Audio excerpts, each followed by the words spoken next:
வருவாய் தருணமிதுவே அழைக்கிறாரே வல்ல ஆண்டவரே சுவண்டை. வருவாய் தருணமிதுவே அழைக்கிறாரே வல்ல ஆண்டவரே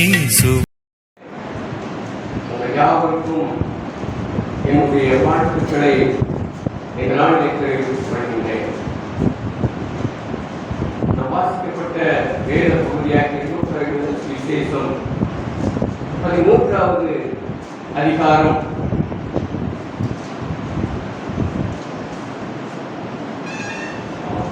34வது வசனம். எருசலேமே எருசலேமே தீர்க்கதரிசிகளை கொலை செய்து உன்னிடத்தில் அனுப்பப்பட்டவர்களை கல்லறைகிறவளே, கோழி தன் குஞ்சுகளை தன் சிறகுகளின் கீழே கூட்டி சேர்த்துக் கொள்ளும் வண்ணமாக நான் எத்தனை தரமோ உன் பிள்ளைகளை கூட்டி சேர்த்துக் கொள்ள மனதாயிருந்தேன், உங்களுக்கோ மனதில்லாமல். ஆண்டவராகிய இயேசு கிறிஸ்து தான் ஊழியம் செய்த இந்த நாட்களிலே சதுசேயர் பரிசேயருடைய கேள்விகளுக்கு அவர் ஆளானார். இந்த இயேசு கிறிஸ்து எங்கெல்லாம் ஊழியத்திற்கு சென்றாரோ அங்கெல்லாம் இந்த சதுசேயர் பரிசேயர்கள் கூடவே போய் அவர் என்ன செய்கிறார், அவர் என்ன பேசுகிறார் என்கிற காரியங்களை அவர்கள் பார்த்து கொண்டு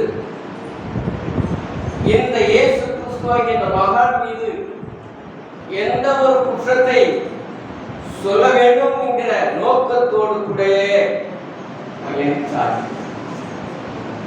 இப்படி பல நேரங்களிலே இயேசு கிறிஸ்துவுக்கு அவர்கள் உபத்திரவம் கொடுக்கிறவர்களாக இருந்தார்கள். இந்த 13வது அதிகாரத்திலே அவர் இப்படிப்பட்ட காரியங்களை செய்து கொண்டே வருகிறார். இங்கேயும் இந்த சதுசேயர் பரிசேயர்கள் கூட நின்று இவரையே இப்படி பேசுகிறார், இவரையே இதை செய்கிறார், இவரையே இந்த ஓய்வு நாள போய் சுகப்படுத்துகிறார் என்றெல்லாம் கேள்வி கேட்டுக்கொண்டே வருகின்றார்கள். இங்கே இந்த சமூகத்தில் அநேக காரியங்களை அவர் சொல்லிக்கொண்டு வருகிறார். அப்படி சொல்லிக்கொண்டு வருகையில் சில காரியங்களை அவர் பேசுகிறார், சில ஓமைகளை சொல்றார். திராட்சை தோட்டத்தை குறித்த ஓமைகளை சொல்றாரு. அந்த ஓமையை சொல்லிட்ட பிற்பாடு 18 வருஷமா நிமிரக்கூடாத ஒரு கூலி ஒருத்தி இயேசு கிறிஸ்துவிடத்தில் வருகிறாள். அவளை ஆண்டவர் சுத்தப்படுத்துகின்றார். அது ஒரு ஓய்வு நாளாக இருந்தது. அது குறித்துதான ஒரு சலசலப்பு அங்கே வந்தது. ஓய்வு நாளிலே எப்படி இந்த மனிதர் சுகப்படுத்தக்கூடும் என்று சொல்லி கேள்விகளெல்லாம் அங்கே கேட்கப்படுகிறது. அங்கே இயேசு கிறிஸ்து அவர்களை பார்த்து, மாயக்காரர்களே ஏன் இப்படி இருக்கிறீங்கன்னு சொல்லிட்டு அவர் பேசிக்கொண்டு வருகிறார். 15வது வசனத்திலே கர்த்தர் அவனுக்கு பிரதியுத்தரமாக, மாயக்காரனே, உங்களில் எவனும் ஓய்வு நாளில் தன் எருதையாவது தன் கழுதையாவது தொழுவத்திலிருந்து அவிழ்த்துக் கொண்டு போய் அதற்கு நீங்க தண்ணி காட்ட மாட்டீங்களா? அந்த தண்ணி தாக்கத்தில் செத்து விட்டுடுவீங்களா? இதெல்லாம் நீங்க சிந்திக்க மாட்டீங்களா? இது ஒரு உதவியாச்சே. 18 வருஷமா நிமிரக்கூடாத ஒரு கூனியாச்சே, அவர் நிமிர வைத்தது ஒரு தவறா என்கிற கேள்விகள் எல்லாம் இயேசு கிறிஸ்து மக்கள் பற்றியே அவர் எழுதுகிறார், பேசிக்கொண்டே அவர் வருகிறார். இப்படி பல உதாரணங்களை தேவனுடைய ராஜ்யத்தை குறித்தும் இந்த பகுதியிலே அவர் சொல்லிக்கொண்டு வருகிறார்.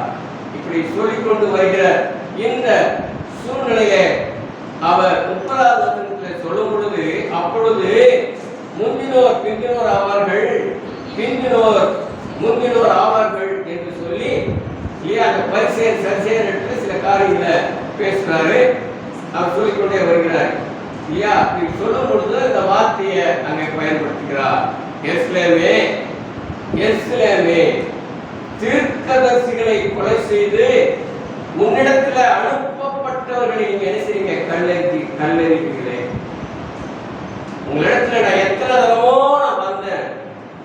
ஒரு கோழி தன் குஞ்சுகளை எப்படி கூட்டி சேர்த்துக் கொள்கிறதோ அதுபோல உங்களை சேர்த்து அணைப்பதற்கு எத்தனை தரமோ உங்கள் மத்தியில் வந்தேன். ஆனாலும் நீங்கள் என்ன செய்யல? என்னோடு கூட சேர்வதற்கு மனதில்லாமல், உங்களுக்கு மனதில்லாமல் பற்றி சொல்லி ஒரு கலக்கத்தோடு கூட ஒரு வருத்தத்தோடு கூட இயேசு கிறிஸ்து இந்த வார்த்தையை பதிவு செய்கின்றார். உங்களிடத்தில் அனுப்பப்பட்ட தீர்க்கதரிசிகளை நீங்கள் கல்லெறிகிறீர்கள். எத்தனையோ தடவை இயேசு கிறிஸ்துவை கல்லெறியும்படியாக அந்த ஜனங்கள் கல்விகளை எடுத்தார்கள் என்று சொல்லி வேத வசனங்கள் சொல்லுகிறத நம்ம பார்க்கிறோம் இல்லையா? வாசிக்கிற ஒரு வசனத்தை யோவான் எழுதின சுவிசேஷம் 8வது அதிகாரம் 59வது வசனம். அப்பொழுது அவர்கள் எரியும்படி கழுகுகளை எடுத்துக் கொண்டார்கள். இயேசு மறைந்து அவர்கள் நடுவே கடந்து தேவாலயத்தை விட்டு போனார். இயேசு கிறிஸ்துவ கல்லறிய வேண்டும் என்று சொல்லி கல்லுகளை எடுத்தார்கள். அவர்களுக்கு அப்படியே மறைந்து போய்விட்டார்.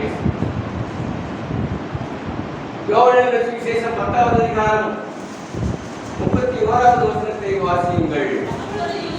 அப்பொழுது யூதர்கள் மறுபடியும் அவர் மேல் கல்லெறியும்படி கல்லுகளை எடுத்துக் கொண்டார்கள். இயேசு கிறிஸ்து அவர் என்ன தவறு செய்தார்? அவர் நன்மையான காரியங்களை யார் செய்தார்? அவர் அடையாளங்களையும் அற்புதங்களையும் அல்லவா அவர் செய்தார். அவர் நல்ல போதனைகளை அல்லவா அவர் கொடுத்தார். மனம் திரும்புவதற்கேற்ற செய்திகளை அல்லவா அவர் கொடுத்தார். தேவனுடைய ராஜ்யத்தை குறித்தல்லவா அவர் பேசினார்.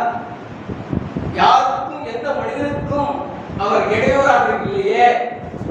ஆனாலும் இந்த மனிதர்கள் முறுமுறுக்கின்றவர்களாக இயேசு கிறிஸ்து மீது கல்லெறியும்படியாக இந்த யூதர்கள் செஞ்சாங்க.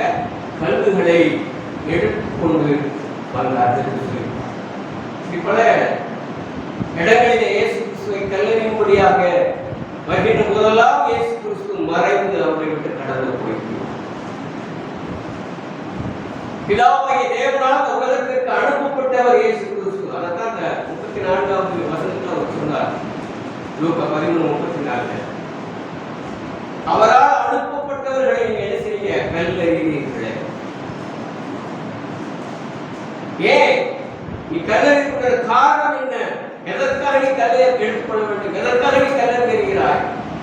சிந்தித்து பார்க்க வேண்டிய ஒரு இடம் தான் இந்த இடம்.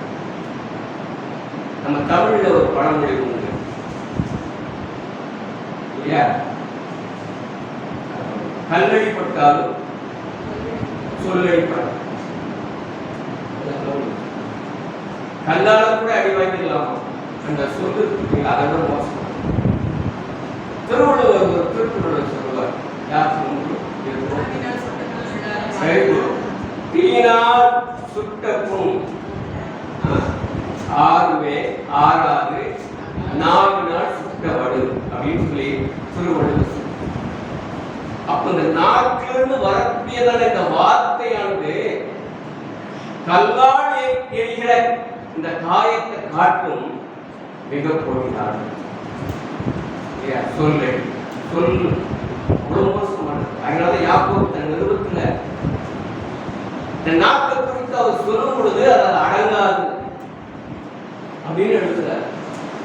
அது அநீதி நிறைந்த உலகம் என்று சொல்லி அந்த நாக்கை குறித்து சொல்றாரு. மிக மோசமானது இந்த நாக்கு. இரு புறமும் இப்படி பேசுவது அப்படியும் பேசும். நல்லதையும் பேசும், கெட்டதையும் பேசும்.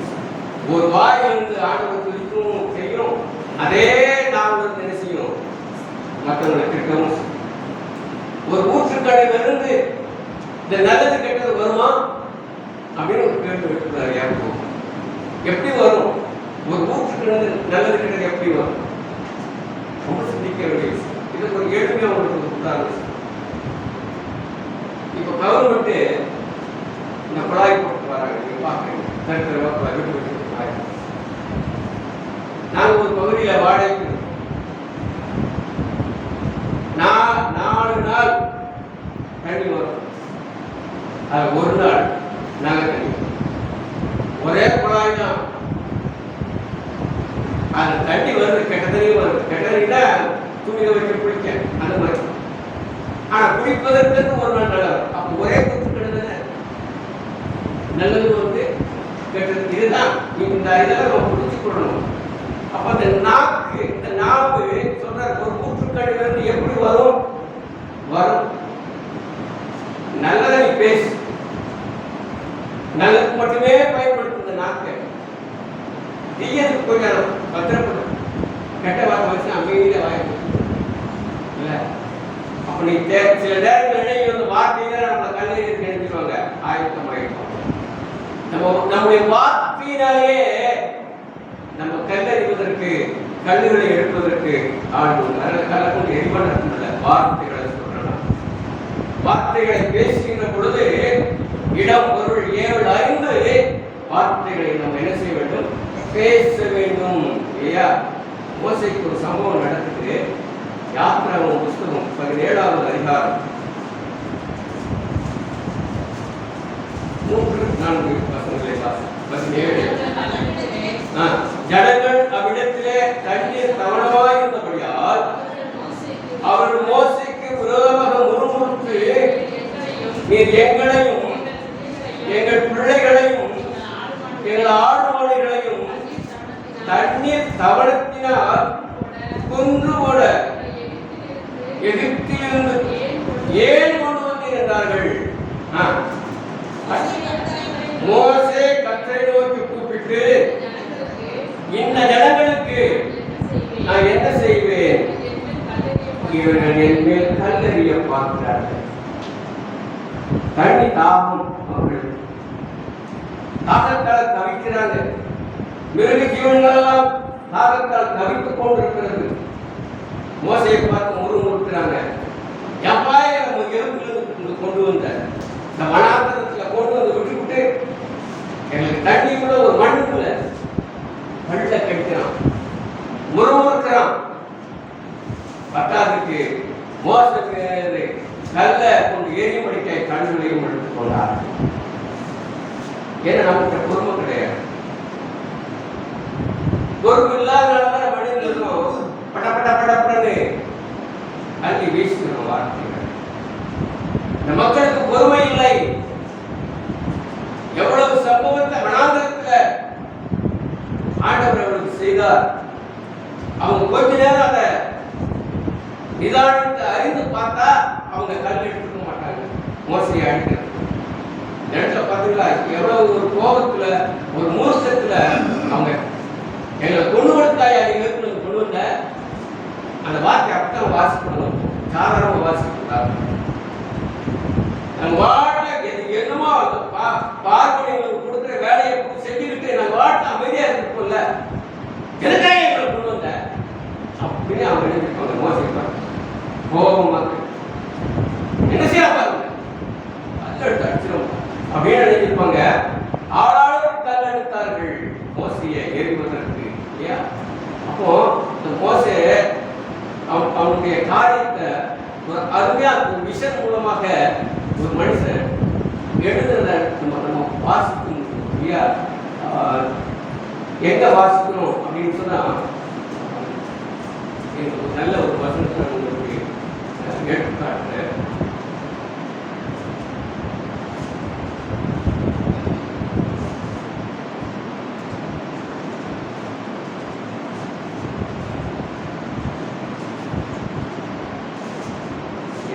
எபிரேயர்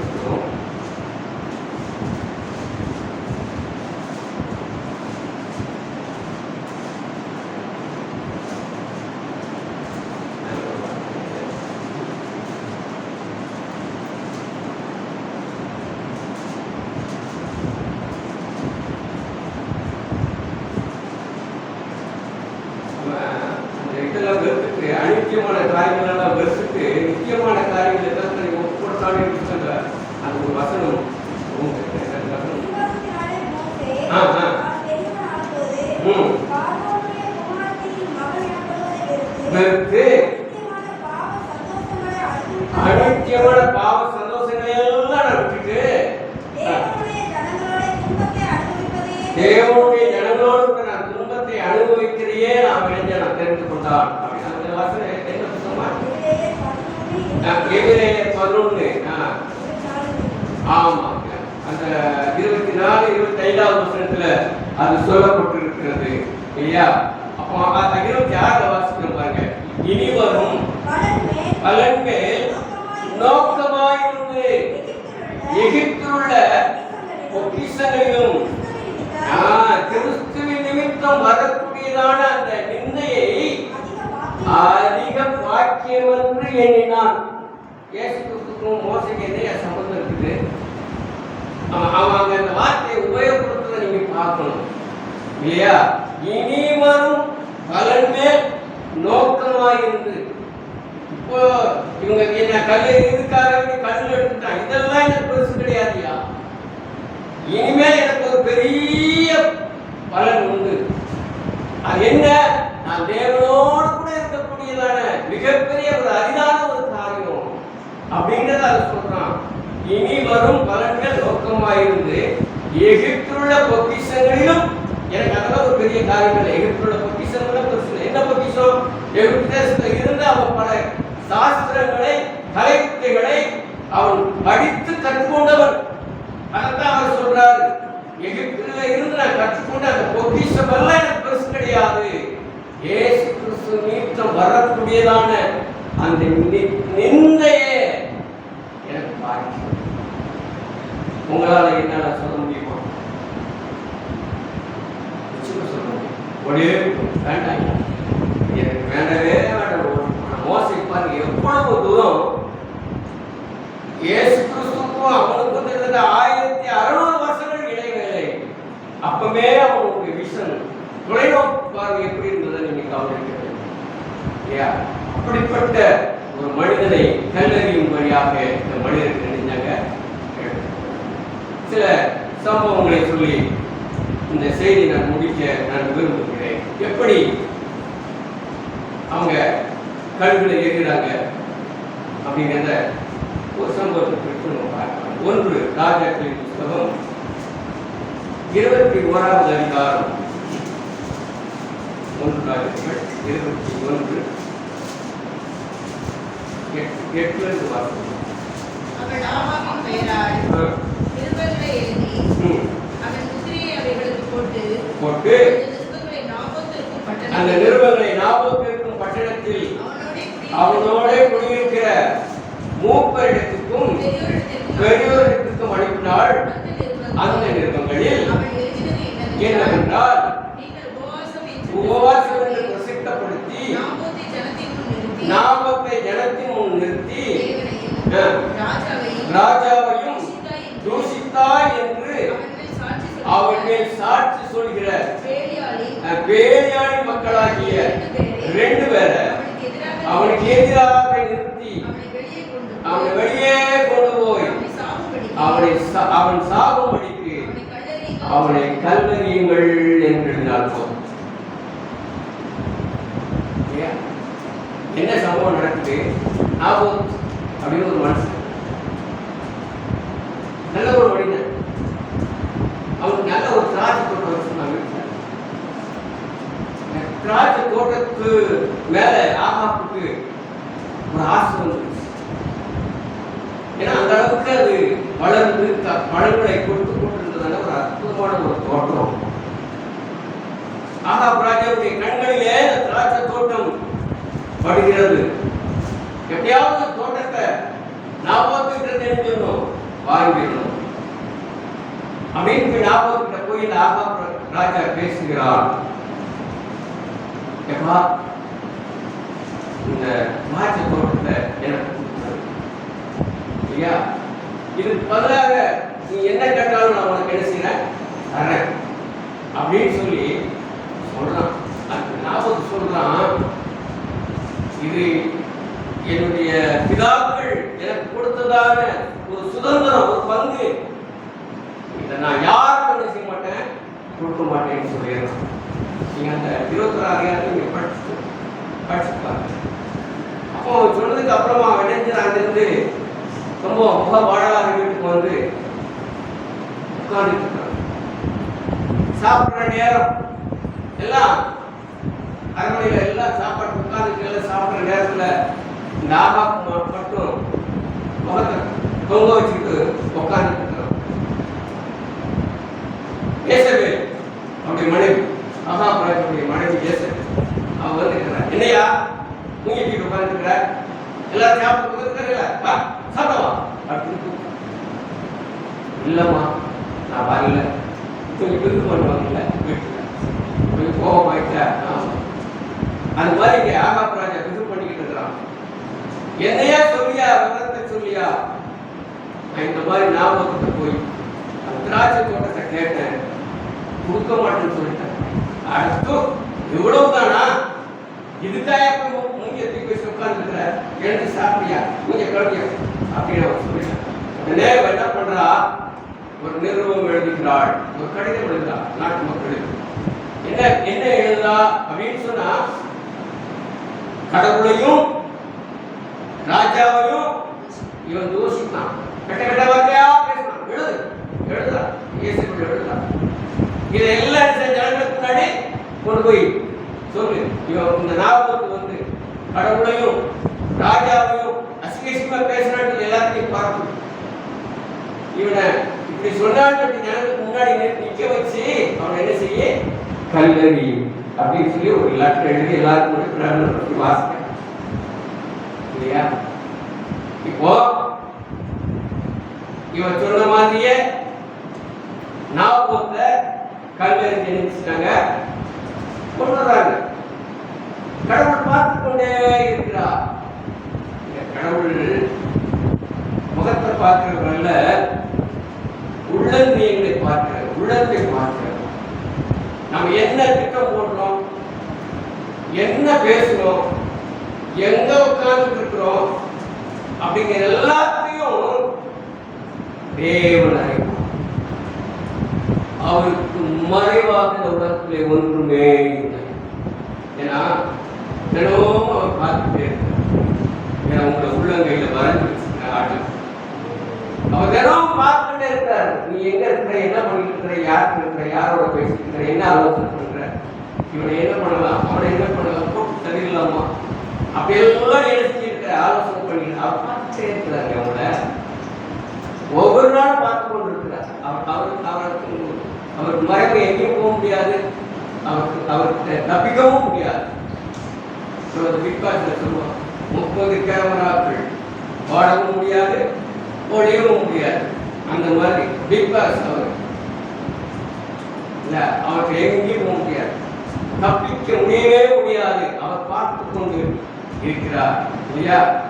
என்ன என்ன நடக்கும், ஆண்டு ஒரு சாபத்தை விடுறார் இயேசுக்கு.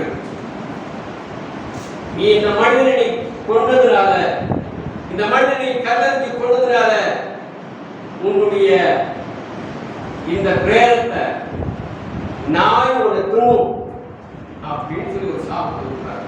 வாசிங்கமா 23ஆம் வசனம். இயேசுவையும் குறித்து கர்த்தர், நாய்கள் இயேசுவை எஸ்ரேல் மதில் அருகே தின்னும் ஒரு சாபத்தை ஆண்டு விட்டார். நீ ஒரு நீதிமானை கொன்றதினாலே, எப்படி கொண்ட, கல்லறிஞ்சு கொண்ட. எதற்காக கொண்ட, ஒண்ணுமே கிடையாது. அவன் சொத்த அவன் குழந்தை மாதிரி பார்த்து கொண்டிருந்த அந்த நிலத்தை கேட்டதுனால அவன் கொடுக்க மாட்டேன்னு சொன்னான். அதற்கு இவ்வளவு பெரிய தண்டனையை அந்த இயேசுவை எழுதுகிறார். அவர் சொல்றாரு 20ஆம் வசனத்துல, அப்பொழுது ஆகாப் எலியாவை நோக்கி, என் மகனே என்னை கழுவித்தாயா என்றான். அதற்கு அவன், கழுவித்தேன், கர்த்தரின் பார்வைக்கு பொல்லாப்பானதை செய்ய நீ உன்னை விற்று போட்டார். அநேக வாழ்க்கையில் பொல்லாப்பு செய்வதற்கான தங்களையே விற்று போகிறார்கள்.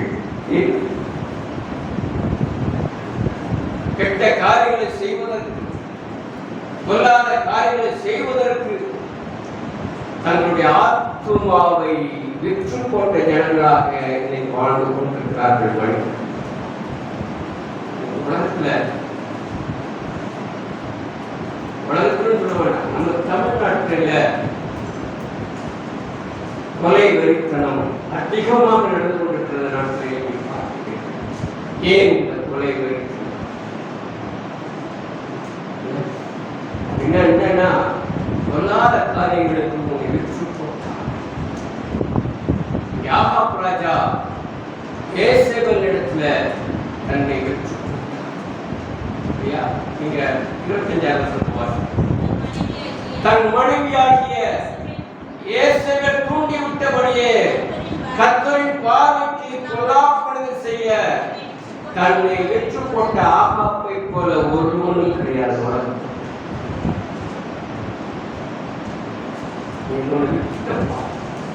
பாவக்காரியங்களுக்கு அக்கிரம செய்களுக்கு உன்னை நீ வெற்று போட்டதினாலே நீ கர்த்தருடைய சாபத்திற்கு நீ இடம் கொடுத்தாய்.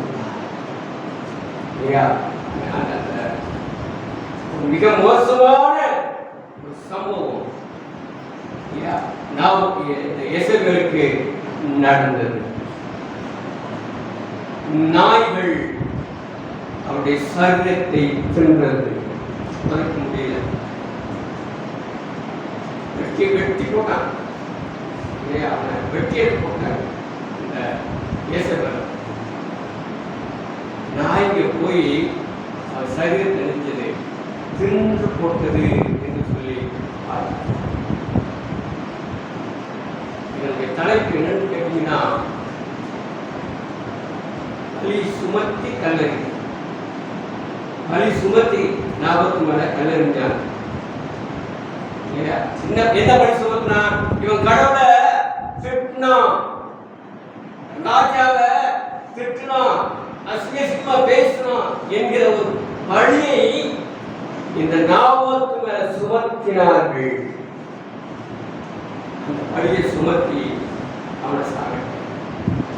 இன்றைக்கும் நீதிமன்றங்கள்ல இத்தனை சம்பவங்களை மாறி வருகிறது தெரியுங்களா?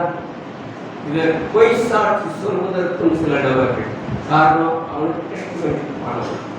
பணத்துக்காக பொய் சாட்சி சொல்வது, நியாயத்தை புரட்டுவது இன்றைக்கு அதிக அளவிலே நடந்து கொண்டிருக்கிறது. அடுத்த வேற பழி போடணும்னு சொன்னா சர்க்கரை அள்ளி வாயில போடுற மாதிரி நம்ம அப்பாவி மாதிரி இருப்பாங்க. ஒண்ணுமே செஞ்சிருக்க மாட்டாங்க. ஆனா அந்த பழி பாவத்தெல்லாம் சுமத்து கண்டிப்பா சொல்லிருப்பாயா. நம்ம பக்கத்துல கூட இருந்த ஆலோசனை பண்ண மாதிரி சொல்லுவாங்க.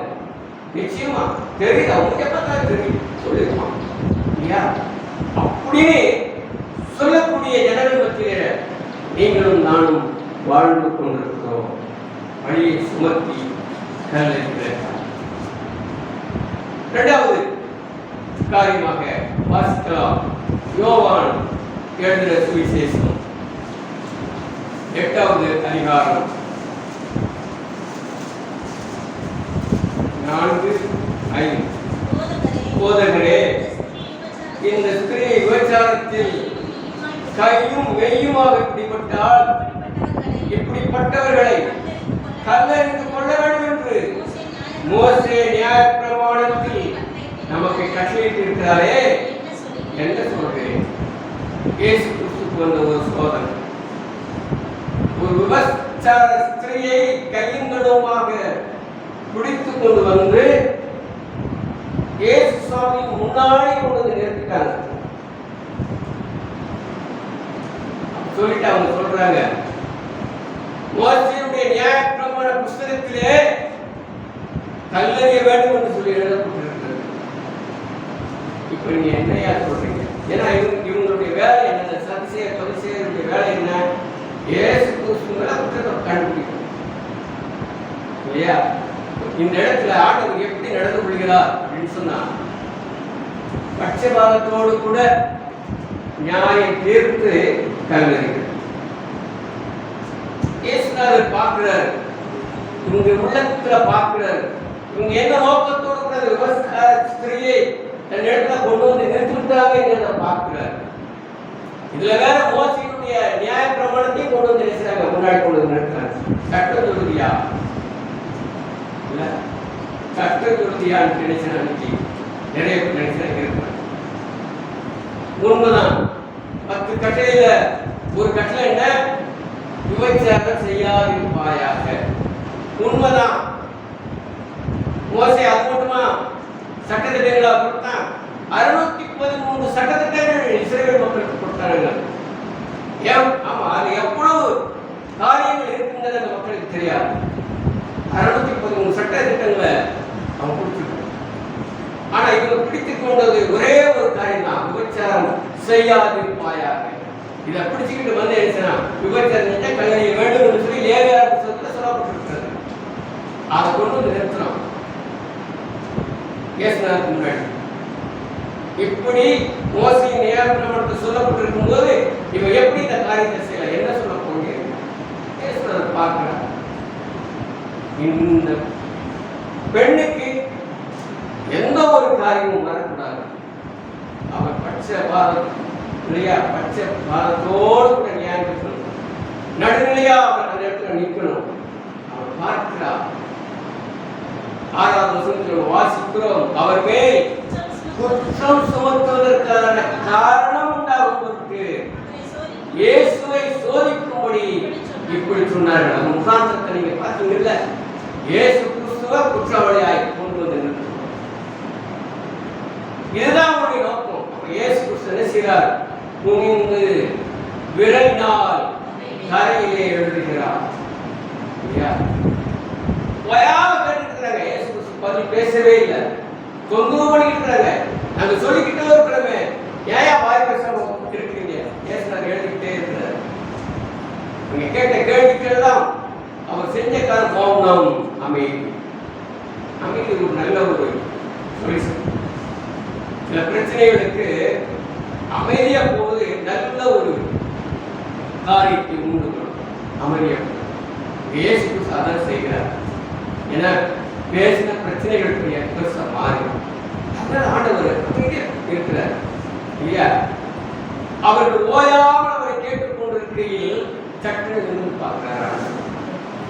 திடீர்னு பார்க்கிறார். என்ன மனுஷங்களா இருக்கீங்க நீங்கள்லாம் அப்படின்னு நினைச்சாரு. ஒரு பார்வை. அப்போ சொல்றாரு, உங்களில பாவம் இல்லாதவன் இவன் மீது கல்லாலே முதலாவது அப்படின்னு சொல்றாங்க. இந்த வார்த்தை அவங்க எதிர்பார்க்கவே இல்லை. மோசையின் நியாய பிரமாணத்தை கொண்டு வந்து வச்சுக்கிட்டு இவன் குற்றவாளி என்று சொல்லி இவர் தீர்ப்பு கொடுப்பார் என்று சொல்லி அவரை தொந்தரவு பண்ணி கொண்டிருக்கிற நேரத்தில் பட்டுன்னு அவங்களை மூஞ்சிய பார்த்து, நீ பாவம் செய்யாத மனுஷனா இந்த கல்லறிப்பான். அவ்வளவுதான். மொத்தம் மூஞ்சிய பார்க்க என்னடா இது இப்படி கேட்பது அவங்க எதிர்பார்க்கல. கேப்பா இந்த நீ அவன் இல்ல இல்ல நான் கிளம்புறேன் நைசா இடத்துக்கு போகணும்னு நினைக்கிறான். கிளம்பி போய்கொண்டே இருக்கிறான். ஏன்னா எல்லாம் பாவம் செய்யணும்.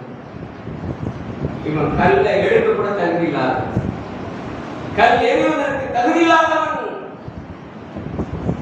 எழுதி சொல்லிட்டு கொஞ்ச நேரத்தில் பார்க்கிறாரு. அவர் வாட்ட அவர் வேலை செய்யறாரு. சொன்னார் ஒரே ஒரு வார்த்தை, உன்ட பாவம் இல்லாம கல்லு சொல்லிட்டு அவரோட வீட்டு தரையில குனிந்து நினைச்சார் எழுதி கொண்டிருக்கிறார். ஒவ்வொருத்தருக்கும் அவங்க மனசாட்சி கொடுத்து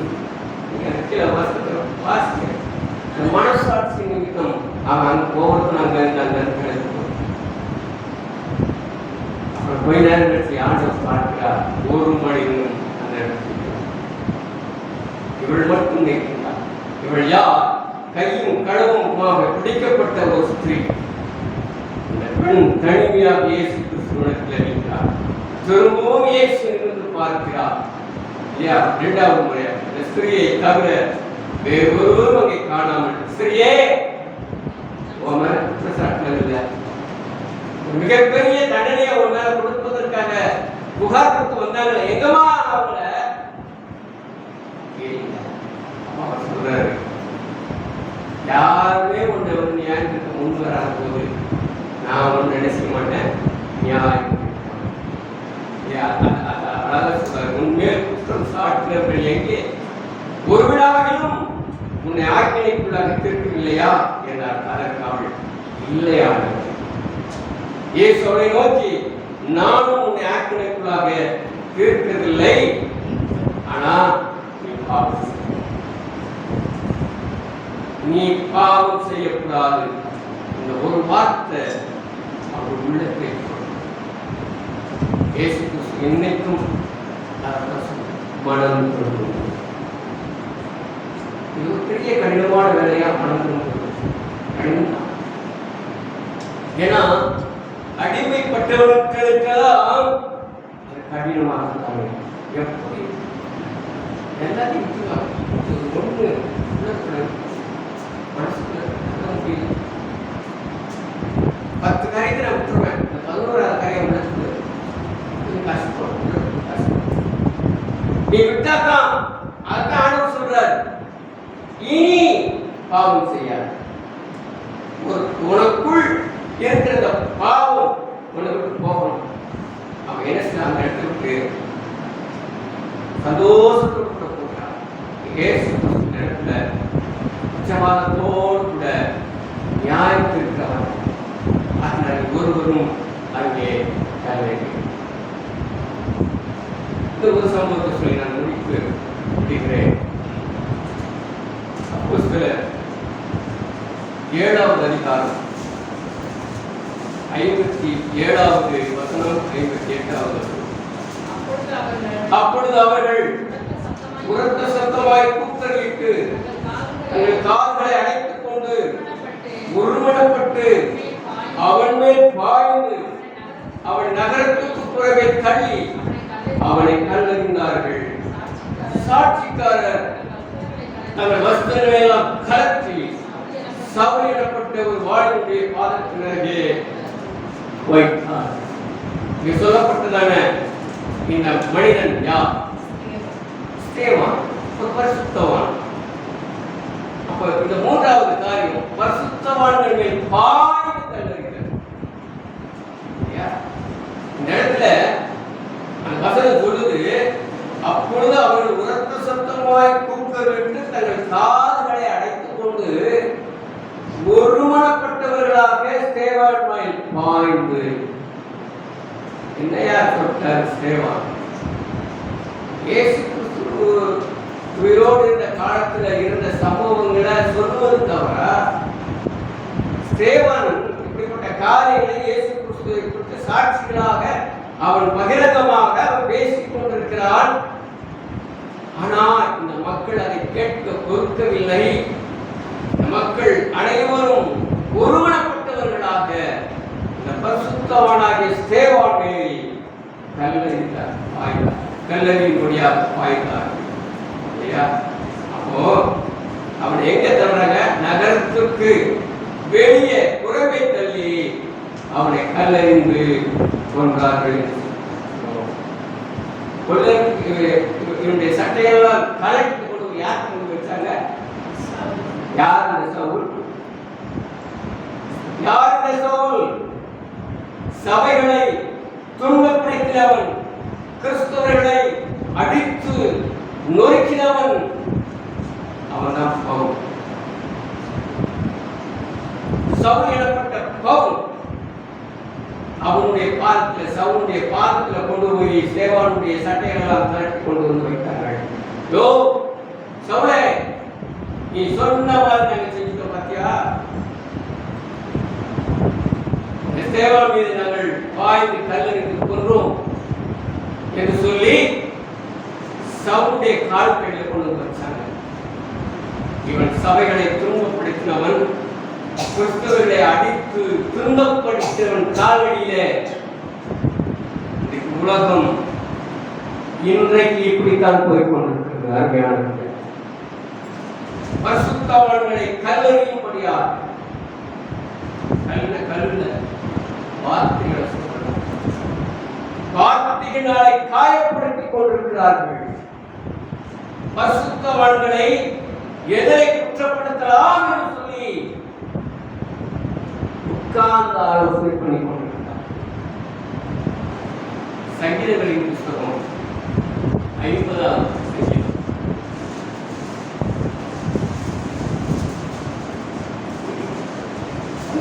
வாசம். நீ திருடனை காணும்போது அவனோடு ஒருமித்து போகிறாய், விபச்சாரனும் உனக்கு பங்குண்டு, உன் வாயை பொல்லாப்புக்கு திறக்கிறாய், உன் நாவு சற்பனையை பிணைக்கிறது. நீ உட்கார்ந்து உன் சகோதரனுக்கு விரோதமாக பேசி உன் தாயின் மகளுக்கு அவதூறு உண்டாக்குகிறார். இவைகளை செய்யும்போது நான் அமைதியா இருந்தேன். உன்னைக்குள்ள நான் இருப்பேன்னு நினைக்காத. ஆனாலும் உன்னை கடிந்து கொண்டு உன் கண்களுக்கு முன்பாக ஒவ்வொன்றாக இருக்கிறேன். ஆண்டவர் எவ்வளவு தெளிவா இந்த வசனத்துக்குள்ள சொல்றார். பரிசுத்த வாழ்களுக்கு விரோதமாக நீ உட்கார்ந்து ஆலோசனை பண்ணி கொண்டிருக்க. தூக்கிடலாம், ஏதாவது கண்டுபிடிக்கும், தூக்கிடலாம். யாரா இனிமே நமக்கு தேவை. எத்தனை இடத்துல இந்த சம்பவம் நடக்குது. ஒரு 4 மாதத்துக்கு முன்பதாக கர்த்தர் இந்த வசனத்தை எனக்கு வெளிப்படுத்தினார். உட்கார்ந்து ஆலோசனை பண்ணி கொண்டிருக்கிறார். ஆண்டவர் நினைத்தார். என்ன ஆச்சு? உன்னுடைய முடிவு என்ன ஆச்சு? யார துன்பப்படுத்தினார்,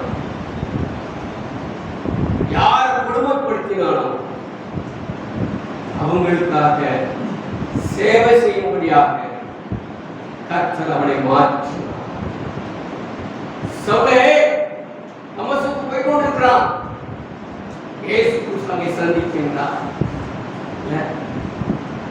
திடீர்னு விழுகிறான். கண்களில் இருந்து செய்திகள் விடுகிறது. சவுளே சவுளே என்று சொல்லி சத்தம் கேட்டவுடனே யாரானவரே அதற்கிறார். நீ துன்பப்படுத்துகிற இயேசு கிறிஸ்து நான். இயேசு கிறிஸ்துவ துன்பப்படுத்தினா சொல்லுங்க. சவுல் இயேசு கிறிஸ்துவ துன்பப்படுத்தினான் இல்ல, மக்களை, கிறிஸ்துவர்களை, கிறிஸ்துவ ஆலயங்களை அடித்தால், உடைத்தால், மக்களை துன்பப்படுத்தினார், நெருக்கினார், கொடுமை செய்தார். ஆண்டவர் சொல்றார், இந்த சிறியர்களுக்கு நீங்க என்ன செய்தீர்களோ அது எனக்கே செய்தீர்கள். யோசனை பண்ணி பார்த்தீங்களா? பவுலாதான் செய்தார். ஆண்டவர் சவுளே சவுளே என்று கூப்பிட்ட அந்த வார்த்தைக்கு வல்லமை புறப்பட்டது. அவன் சவுலாக இருந்தவன் பவுலாக மாறுகிறான். ஆண்டவரே நாம் என்ன செய்ய வேண்டும்? இதுதாங்க உங்க வாயிலாக வரக்கூடிய வார்த்தையாகும். இன்னும் காண்பிட்டு மற்றவங்களை குறை சொல்லிக்கிட்டு இவன் அங்க தூக்கிடலாம், இங்க தூக்கிடலாம், அங்க போட்டுடலாம், இங்க பண்ணிடலாம், அதை பண்ணிடலாம், அவனை கொண்டு நேரத்தில் எதையும் நீங்க செய்ய முடியாது. கடவுள் நினைத்தால் மாத்திரமே நான் இந்த காரியங்களை செய்ய முடியும். பரிசுத்த ஸ்தேவானில் வாழ்ந்து கல்லறிய முற்பட்டால் தேவனுடைய சித்தம் இல்லாமல் ஒரு காரியம் நிச்சயாக நடைபெறாது என்பதை மனதில் வைத்துக் கொள்ளும். 2 கொரிந்தியர் 11ஆவது அதிகாரம் 2 கொரிந்தியர் 11ஆவது அதிகாரம் 25வது வசனம். 3 தரம் விழாக்களால் அடிபட்டு, 1 தரம் கல்லறி உண்டேன், 3 தரம் கப்பல் சேதத்தில் இருந்தேன், கடலிலே ஒரு நாட்கள் முழுவதும் போக்கினேன், அநேக பிரயாணம் பண்ணினேன், 6 நாள் அந்த மோசங்களிலும், கல்லறால் வந்த மோசங்களிலும், என் சுய ஜனங்களால் வந்த மோசங்களிலும், அந்நிய ஜனங்களால் வந்த மோசங்களிலும், பட்டணங்களில் உண்டான மோசங்களிலும், வனாந்தரத்தில் உண்டான மோசங்களிலும், சமுத்திரத்தில் உண்டான மோசங்களிலும், கள்ள சகோதரத்தில் உண்டான மோசங்களிலும், பிரயாசத்திலும், வருத்தத்திலும்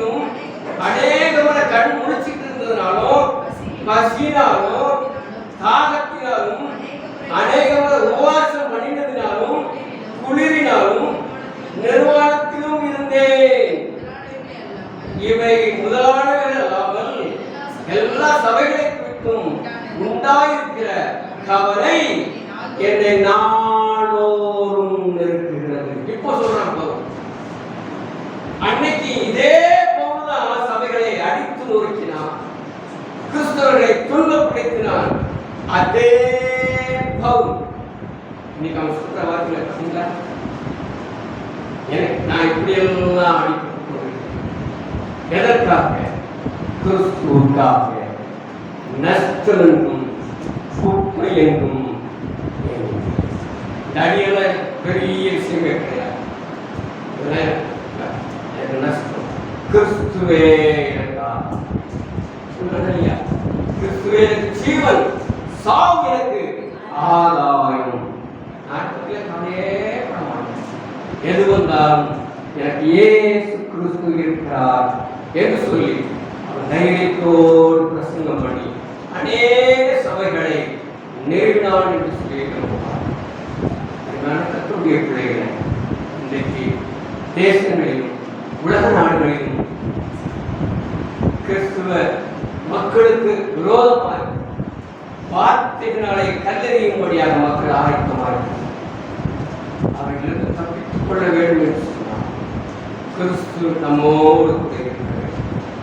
கிறிஸ்துவே நமக்கு ஜீவனாக இருக்க வேண்டும். கிறிஸ்துவே நமக்கு ஆதாயமாக இருக்க வேண்டும். மரணம் வந்தாலும் சரி, இல்லையா, உபத்திரவம் வந்தாலும் சரி, எது வந்தாலும் சரி, கிறிஸ்துதான் எனக்கு ஜீவன், சாவுதான் எனக்கு ஆதாயம் என்ற நோக்கத்தோடு கூட நம்முடைய வாழ்க்கையை உலகத்தில் செய்வோம் என்று சொன்னால் நமக்கு நிச்சயம் வைக்கப்பட்டிருக்கிறது பரவாயில்ல. நித்திய வீட்டிற்குள் பிரவேசிக்க நமக்கு அனுமதி உண்டா? அதனால கல்லெறியும் கல் நெஞ்சங்களாக நாம் இருக்க வேண்டாம். லகுவான இறுதியை கொடுக்க, சதையான இறுதியை கொடுக்க, ஆவி நிறந்த இறுதியை கொடுக்க ஆண்டவருக்கு நம்ம முழுமையாக